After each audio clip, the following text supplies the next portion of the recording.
যারা আমার হাসান হুসাইনকে ভালোবাসবে তারা প্রকৃতপক্ষে আমি নবীকে মোহাব্বত করলো। বড় করে বলেন সুবহান। যেই ব্যক্তি আমার হাসান হুসাইনকে ঘৃণা করলো, মান আবগাদা হাসান ওয়াল হুসাইন ফাকাদ আবগাদানি, যে আমার হাসান হুসাইনকে ঘৃণা করলো সে প্রকৃতপক্ষে আহলে বায়াতকে নয়, সে আমি নবীকে ঘৃণা করলো। ঠিক কিনা? কিন্তু আহলে বায়াতের রাসূলকে যদি আপনি মোহাব্বত না করেন, আপনি জান্নাতেও প্রবেশ করতে পারবেন। যেরকম 5 ওয়াক্ত নামাজ উম্মতে মুহাম্মাদের জন্য ফরজ, রমজান মাস আসলে রোজা রাখা ফরজ, সমর্থন হলে হজ করা যেরকম ফরজ, নিসাব পরিমাণ সম্পদ হলে যেরকম যাকাত দেওয়া ফরজ, ঠিক সেই রকম আহলে বায়াতকে মোহাব্বত করা ফরজ। বড় করে বলো সুবহান। কেউ যদি নামাজকে অস্বীকার করে সে মুসলমান দাবি করতে পারবে? পড়ি না এটা এক কথা, কিন্তু অস্বীকার তো করি। অনেকে আছেন রমজানের রোজা রাখেন না, সারা জীবন রোজা রাখলেও রমজানের একটা রোজার হক আদায় করা যাবে,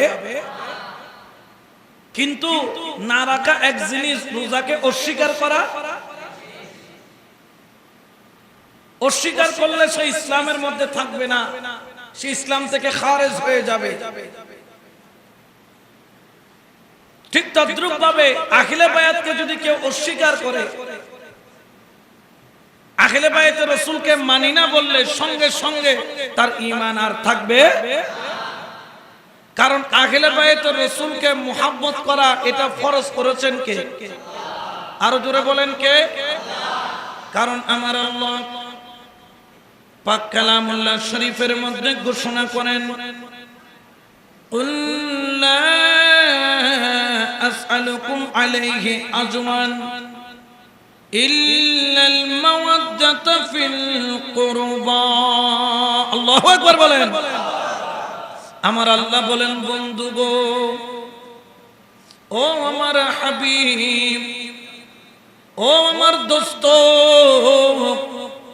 1400 বছর পরে ইয়াজিদের কতগুলা দালাল থাকবে, আহলে বায়াতের নাম নিতে তাদের কষ্ট হবে, তারা ফতোয়া দিবে কারবালার মাহফিল করার দরকার নাই, তারা ফতোয়া দিবে নবীর বংশধর হয়েছে কি হয়েছে, তারা আওলাদ রাসূলকে অস্বীকার করবে। আমার আল্লাহ জানেন বিদায়, কারণ কুল্লি শাইইন কাদির কে? সবকিছুর ক্ষমতার মালিক কে? পৃথিবীর আদি থেকে অন্ত পর্যন্ত, কিয়ামতের ময়দান পর্যন্ত কি ঘটেছে, কি ঘটবে, কি ঘটতেছে, সবকিছু আমার আল্লাহ জানে কি জানে না? ওই রব্বুল আলামিন জানে বিদায় 1400 বছর পরে আপনারা যে আহলে বায়াতকে ভালোবাসবেন, কেউ যখন বলবে আহলে বায়াত তো তোমার মতো আমার মতো মানুষ, ইনাদের এত মুহাব্বতের কি আছে? এই জন্য আমার আল্লাহ আজকে থেকে 1400 বছর আগে পাক কালামের মধ্যে, মুসলমান জাতির সংবিধান পাক কোরআনের মধ্যে, যেই কোরআন ছাড়া কোন মুসলমান চলতে পারে না, ওই কোরআনের মধ্যে আমার আল্লাহ নোট করে দিয়েছেন, বাধ্যতামূলক করে দিয়েছেন। ও বন্ধু বলো, কেউ যদি আপনি নবীর কলমার হক আদায় করতে চায়, ওগো নবী আপনি উম্মতের জন্য একদিন নয়, 2 দিন নয়, 18 দিন পেটের মধ্যে পাথর বেঁধেছেন, উম্মতি উম্মতি করেছেন। উম্মত যদি কিয়ামত পর্যন্ত উপোস থাকে, আপনি নবীর একদিনের কষ্টের হক আদায় করতে পারবে না।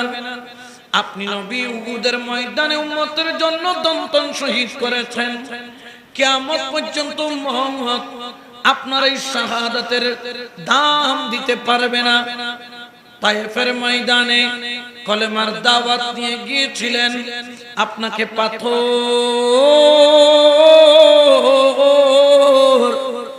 মারতে মারতে মারতে মারতে নবী গো আপনার মাথার তালু থেকে পায়ের তালু পর্যন্ত রক্তে লাল করেছে। আপনারা যদি কিয়ামতের পর্যন্ত ময়দান পর্যন্ত কিয়ামতের আগের দিন পর্যন্ত কর্ণফুলী নদীর যদি পানিকে রক্ত দিয়ে লাল করে ফেলেন, আমার নবীর এক ফোঁটা রক্তের হক আদায় হবে? আমার আল্লাহ বলেন, তারপরেও কেউ যদি নবীর হক আদায় করতে চাও, লা আসআলুকুম আলাইহি আজরান, আমি নবী তোমাদের কাছে বিনিময়ে কিছুই চাই না, তবে একটা জিনিস চাই, ইল্লাল মাওয়াদ্দাতা ফিল কুরবা, কিয়ামত পর্যন্ত আমার আওলাদ আহলে বায়াতে রাসূল, আওলাদে রাসূলকে তোমরা মুহাব্বত করিও। বড় করে বলেন সুবহান। এটা কি ঘোষণা মোল্লার নাকি আল্লাহর? আরো জোরে বলেন না কার? আল্লাহর ঘোষণা না মাইনা কোনো উপায় আছে? আমরা আল্লাহকেও মানি, রসুলকেও মানি, আহলে বায়াতকেও সম্মান করি এবং মানি, ঠিক কিনা? এই জন্য আল্লাহর জিকিরের মধ্যে আমরা বলি আল্লাহ আল্লাহ আল্লাহু লা ইলাহা হো হো হো আল্লাহ।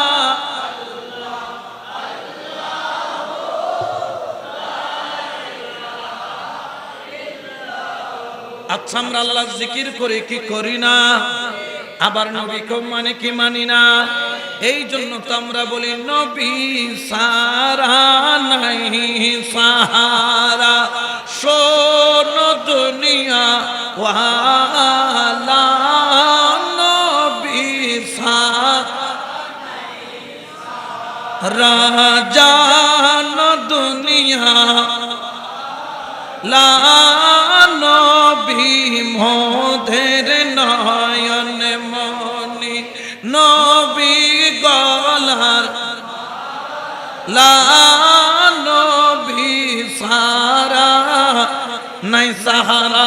সুবহানাল্লাহ বলেন না? নবীকেও মানি কি মানি না? আহলে বায়াতকেও মানি। এখন প্রশ্ন হলো, আহলে বায়াতকে কেন মানো? আমরা বলবো প্রথমে হুকুম করেছেন কে? আবার নবী বলেছেন মান আহাব্বা হাসান ওয়াল হুসাইন ফাকাদ আহাব্বানি, আমার হাসান হুসাইনকে ভালোবাসবে তারা প্রকৃতপক্ষে আমি নবীকে মুহাব্বত করলো। বড় করে বলেন সুবহান। যেই ব্যক্তি আমার হাসান হুসাইনকে ঘৃণা করলো, মান আবগাদা হাসান ওয়াল হুসাইন ফাকাদ আবগাদানি, যে আমার হাসান হুসাইনকে ঘৃণা করলো সে প্রকৃতপক্ষে আহলে বায়াতকে নয়, সে আমি নবীকে ঘৃণা করলো, ঠিক কিনা? যারা ঘৃণা করে তারা আবু জেহেল হয়, আবু বকর হইতে পারে। যারা নবীকে ঘৃণা করে তারা আবু লাহাব হয়, তারা ফারুক আজম হতে পারে। যারা নবীকে ঘৃণা করে তারা উতবা হয়, তারা ওসমানে জিন্নুরাইন হতে পারে। যারা নবীকে ঘৃণা করে তারা সাইবা হয়, তারা মাওলা আলীর আশিক হতে পারে। এই জন্য আমরা আহলে বায়াতে রাসূলকে ভালোবাসি। কারণ জানেন তিরমিজি শরীফের মধ্যে ইমাম তিরমিজি রাহমাতুল্লাহ আলাইহি আল জামিউস সহিহর মধ্যে, ইমাম নাসাই as-সুনানুল কুবরার মধ্যে, ইমাম হিব্বানও বর্ণনা করেছেন, আহমদ ইবনে হাম্বল আপন কিতাব মুসনাদের মধ্যে বর্ণনা করেছেন, হযরত আবি সাঈদ খুদরি থেকে riwayat قال قال রাসূলুল্লাহ, সবাই বলেন সাল্লাল্লাহু আলাইহি ওয়াসাল্লাম, আল হুসাইন ওয়াল হুসাইন সাইয়্যিদা শাবাবি মিন আহলিল জান্নাহ। এই জেনে রাখো, হাসান হুসাইন কোন সাধারণ ব্যক্তি নয়। তোমার আমার মতো দুই হাত দুই পাও দুই চোখওয়ালা হলো তার মর্যাদা তোমার সমান নয়।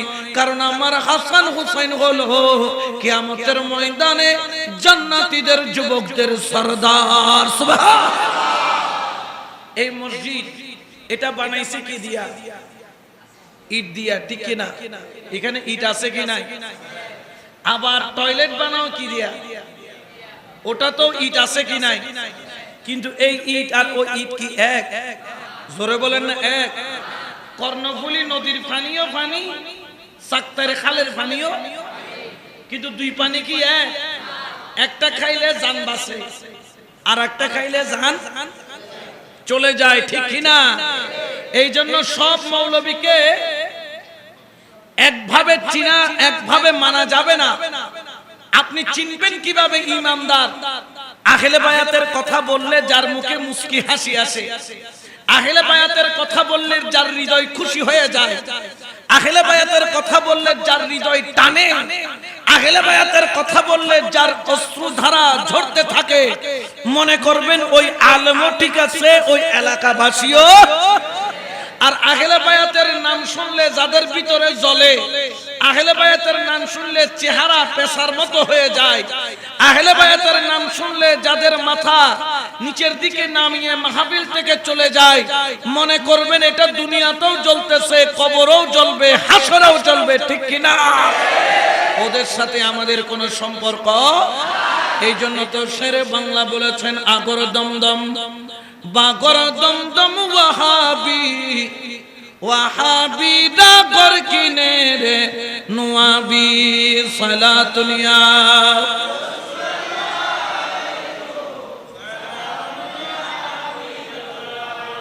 দেখবেন যারা বাতিল তাদের কাছে কোনদিন 10 মুহররমের মাহফিল হয়, তাদের মসজিদে কি মারা থাকে?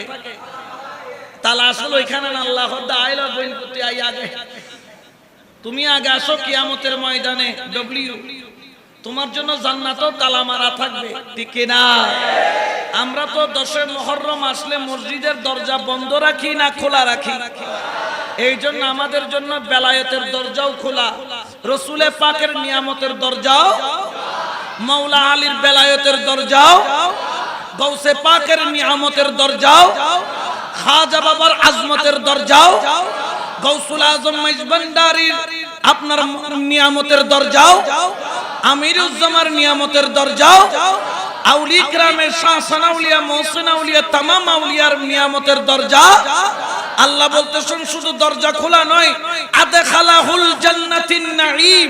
হাদিস শরীফের মধ্যে আছে হযরত সালমান রাদিয়াল্লাহু তাআলা থেকে রিওয়ায়াত, যার অন্তরে আহলে বায়াতের ভালোবাসা থাকবে আমি আল্লাহ তার জন্য জান্নাতের দরজা খুলে দিব। বড় করে বলো সুবহানাল্লাহ। এটা কি লাভ না লস? লাভ চিনো না নচিনোয়া? জোর হনা চিনো না নচিনো? তুমি 10 টিয়ার ব্যবসা করছো, খামাই করছো 15 টিয়া, লাভই হটিয়া, তাহলে চিনে লাভ চিনে, বুঝা গেছে আপনারা লাভ। তো দুনিয়ার লাভ চিনলেন, আখিরাতের লাভ কেন চিনলেন না?